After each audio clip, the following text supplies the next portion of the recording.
आपने दो एक्सेस लेकर चलोगे, ठीक है, एक एक्स एक्सिस और एक वाई एक्सिस। डिफरेंस कर्व भी जब बनाते थे एक एक्स एक्सिस होता था और एक आपका वाई एक्सिस होता था।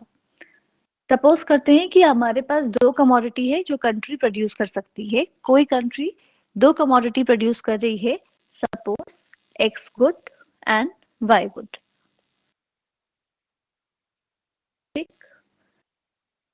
दो वस्तुएं कोई देश प्रोड्यूस कर सकती है, उत्पादन कर सकती है, वाई वस्तु का और एक्स वस्तु का, जो कि हमने अकॉर्डिंगली एक्स एक्सिस और वाई एक्सिस पे ड्रॉ करी है। अब अगर आप ये मानिए कि अगर कोई भी कंट्री सिर्फ एक्स गुड का प्रोडक्शन करना चाहती है, वाई गुड का प्रोडक्शन नहीं करती, ठीक है, उसको वाई गुड का प्रोडक्शन करना ही नहीं है, सिर्फ एक्स गुड का ही उत्पादन करना है, तो हम कौन सी एक्सिस पे रहेंगे? हम किसी बीच के पॉइंट पे यहाँ पे रहेंगे या हम किसी एक्सिस पे रहेंगे उस पॉइंट पे, अगर सिर्फ एक्स वस्तु का उत्पादन हो रहा है तो? अगर सिर्फ एक्स वस्तु का उत्पादन करना है तो मतलब हमारी वाई की अमाउंट 0 होगा, तो मतलब हम वाई एक्सिस के साथ डील ही नहीं कर रहे।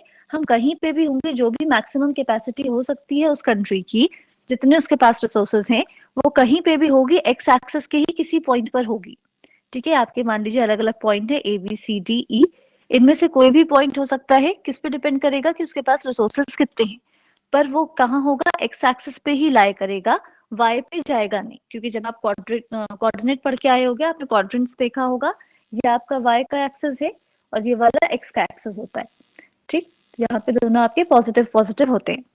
तो इस पॉइंट पे आप क्या कहते हैं कि ये आपका वाई का क्वाड्रेंट का एरिया है और ये वाला एक्स का। तो अगर मैं कह रही हूँ यहाँ पे कोई पॉइंट होता, सपोज ये पॉइंट एफ है, अगर हम यहाँ कोई पॉइंट लेते तो मतलब हम क्या कह रहे थे इस पॉइंट पे कि इस पॉइंट पे x की इतनी मात्रा होगी और y की इतनी क्वांटिटी होगी।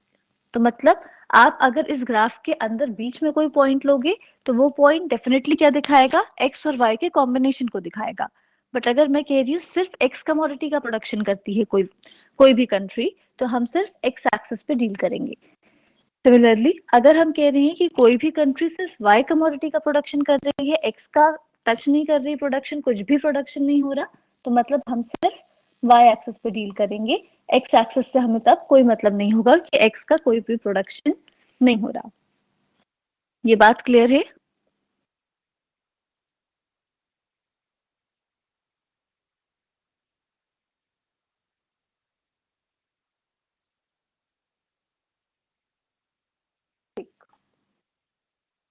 तो इसका मतलब जब आप प्रोडक्शन पॉसिबिलिटी कर्व बनाते हो, अगर मैं बोलूं कि यहाँ पे कोई ऐसी लाइन है, सपोज ये लाइन दी है ए एंड बी,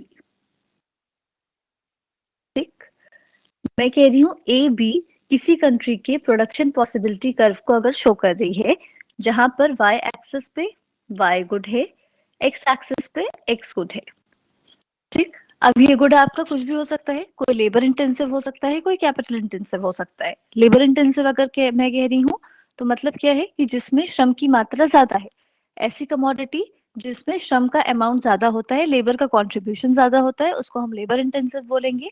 जिसमें कैपिटल या मशीन्स का योगदान ज्यादा है, उसका कॉन्ट्रीब्यूशन ज्यादा है, वो आपका कैपिटल इंटेंसिव गुड। अभी हम इसकी बात नहीं कर रहे कि कौन सा लेबर इंटेंसिव है, कौन सा कैपिटल इंटेंसिव है, अभी बस हम ये बात कर रहे हैं दो गुड है, Y good and X good. और ये जो पीपीसी है वो हम किससे शो कर रहे हैं, एबीसी से।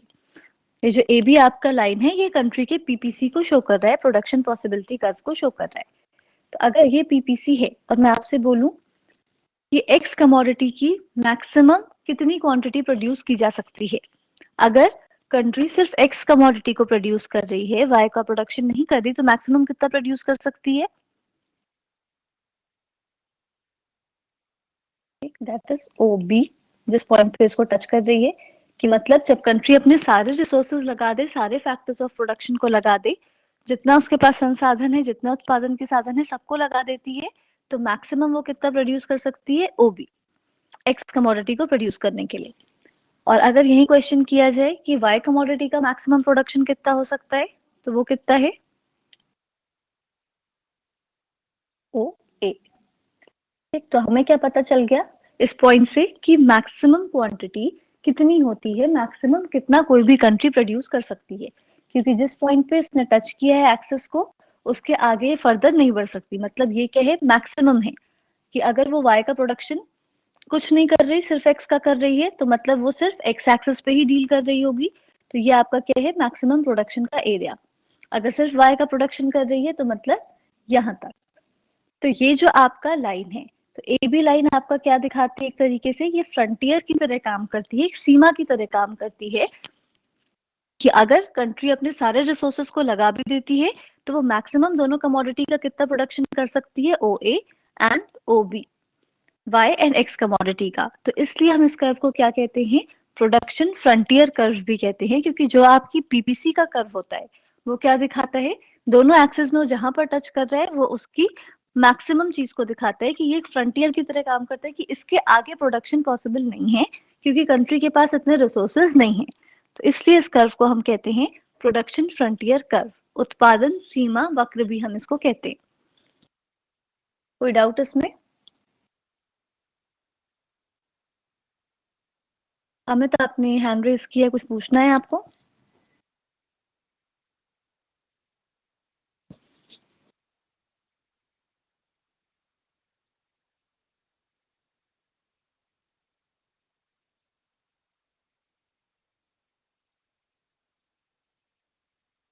क्या नहीं समझ में आया शोभा, पॉइंट बताइए, कहाँ से नहीं समझ में आया?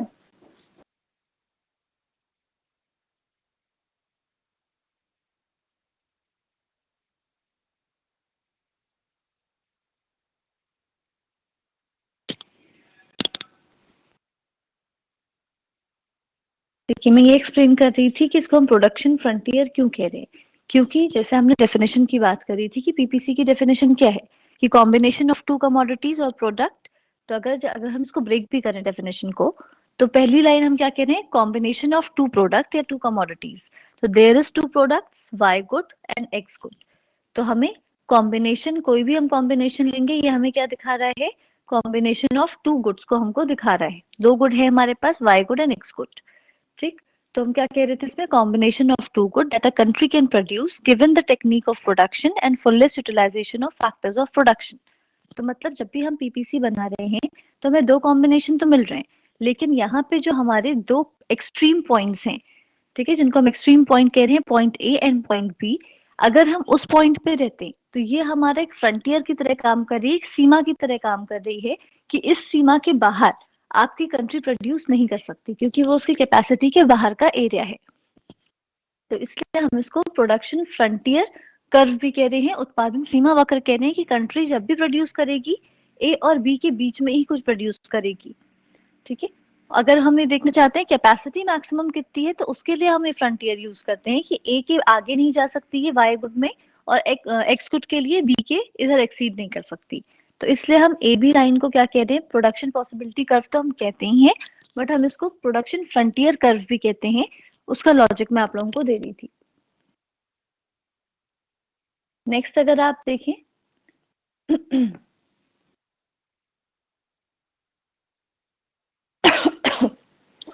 अब ये जो हमारा प्रोडक्शन पॉसिबिलिटी कर्व, जो ये लाइन मैं आप लोगों के साथ रिपीट कर रही हूँ बार बार, पीपीसी, ये आपकी आ कहाँ से रही है, कि आपने जैसे ये दो पॉइंट्स बनाए थे, ए बी अगर प्रोडक्शन पॉसिबिलिटी कर्व है, मैं कह रही हूँ किसी कंट्री का, तो मतलब हम क्या कह रहे हैं, अगर इस ए पॉइंट और बी पॉइंट को हम छोड़ दें, इन दोनों पॉइंट के बीच में बहुत सारे पॉइंट हो सकते हैं, C D E F type, कई सारे पॉइंट यहाँ पर हो सकते हैं। ठीक, अगर मैं सी की बात करूं तो ये मान लीजिए x1 है, ये आपका y1 है। डी की बात करूं तो ये आपका x2, ये y2। ई की बात करूं x3, y3। जी पे आऊं तो x5 एंड y5। तो ये हमें दिखा क्या रहा है कि प्रोडक्शन पॉसिबिलिटी कर्व, आपको हम इसको प्रोडक्शन पॉसिबिलिटी कर्व क्यों कह रहे हैं, क्योंकि इन दो एक्सट्रीम पॉइंट्स के बीच में बहुत सारी पॉसिबिलिटीज होती हैं प्रोडक्शन की, कि कंट्री कौन से पॉइंट पे प्रोडक्शन कर रही है, उसके पास बहुत सारी पॉसिबिलिटीज हैं, चाहे वो सी पे करे, चाहे वो डी पे करे, ई पे करे, एफ पे करे, जी पे करे, किसी भी पॉइंट पे करे, ये आपकी बहुत सारी पॉसिबिलिटीज प्रोवाइड करती है प्रोडक्शन पॉसिबिलिटी कर्व किसी भी कंट्री को। तो इसलिए हम इसको प्रोडक्शन पॉसिबिलिटी कर्व कह रहे हैं, क्योंकि ये डिफरेंट डिफरेंट पॉसिबिलिटीज प्रोवाइड कर रही है कि हम अलग अलग कॉम्बिनेशन में यूज करें। अगर मान लीजिए एक्स गुड आपका क्या लेबर इंटेंसिव गुड है, ये ऐसा गुड है कि जिसमें कि लेबर की ज्यादा जरूरत है, और ये आपका कैपिटल इंटेंसिव गुड हो वाई एक्सिस पे, क्योंकि हमने वाई एक्सिस पे जो गुड लिया है वो हमारा वाई गुड था, एक्स एक्सिस पे जो हमने गुड लिया था वो हमारा क्या था, लेबर एक्स गुड था। सपोज करिए कि आपने जो यहाँ पे गुड लिया है, एक्स एक्सिस पे क्लोथ्स का प्रोडक्शन हो रहा है और वाई एक्सिस पे स्टील का प्रोडक्शन हो रहा है। ठीक, स्टील आपका कैसा गुड होगा, लेबर इंटेंसिव या कैपिटल इंटेंसिव?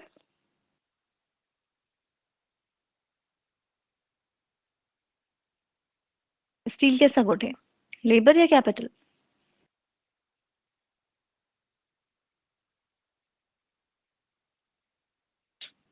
स्टील आपका कैपिटल इंटेंसिव गुड है।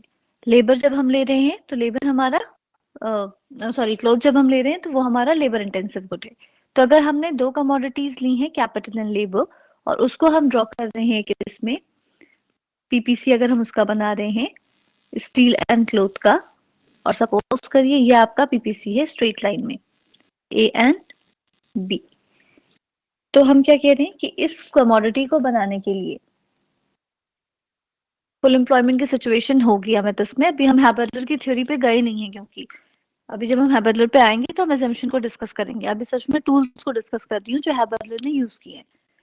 तो यहाँ पे अगर आपकी स्ट्रेट लाइन है तो हम प्रोडक्शन पॉसिबिलिटी कर्व क्यों कह रहे हैं, क्योंकि यहाँ पे आपके डिफरेंट कॉम्बिनेशन हो सकते हैं जहाँ जो आपकी पॉसिबिलिटी प्रोवाइड करते हैं प्रोडक्शन की।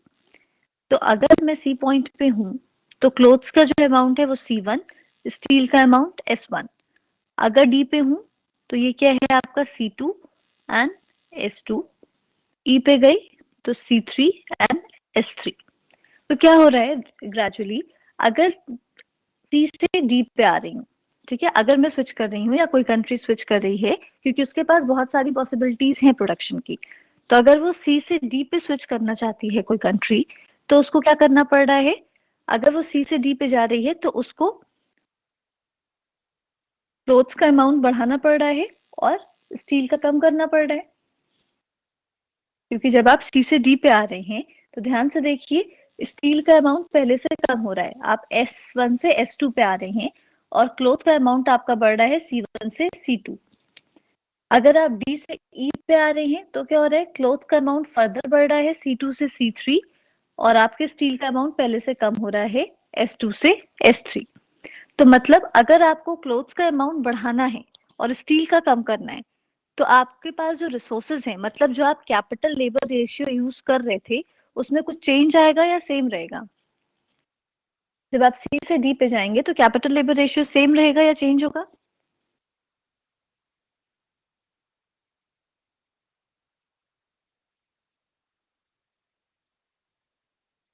चेंज होगा, क्योंकि हम कैपिटल लेबर रेशियो अगर कह रहे हैं तो कैपिटल लेबर रेशियो क्या दिखा रहा है कि आप जिस भी कमोडिटी को प्रोड्यूस कर रहे हो उसमें कितना कैपिटल यूज हो रहा है और कितना लेबर यूज हो रहा है, श्रम और पूंजी की कितनी मात्रा यूज हो रही है किसी के उत्पादन में, किसी कमोडिटी में, उसी को हम कैपिटल लेबर रेशियो से दिखाते हैं। तो अगर आप कह रहे हो कि आप सी पॉइंट पे हो जहां पर स्टील ज्यादा प्रोड्यूस हो रहा है एज कंपेयर टू क्लोथ, तो मतलब इस टाइम पे इकोनॉमी कैपिटल को ज्यादा यूज कर रही होगी लेबर के कंपैरिजन में। बट जब आप कह रहे हो आप सी से डी पे आओगे, जब आप सी बिंदु से डी बिंदु पे आ रहे हैं, तो डी पॉइंट पे आपने कैपिटल का अमाउंट कम कर दिया, स्टील जो कि पहले OS1 प्रोड्यूस कर रहे थे वो आपने डिक्रीज करके OS2 कर दिया।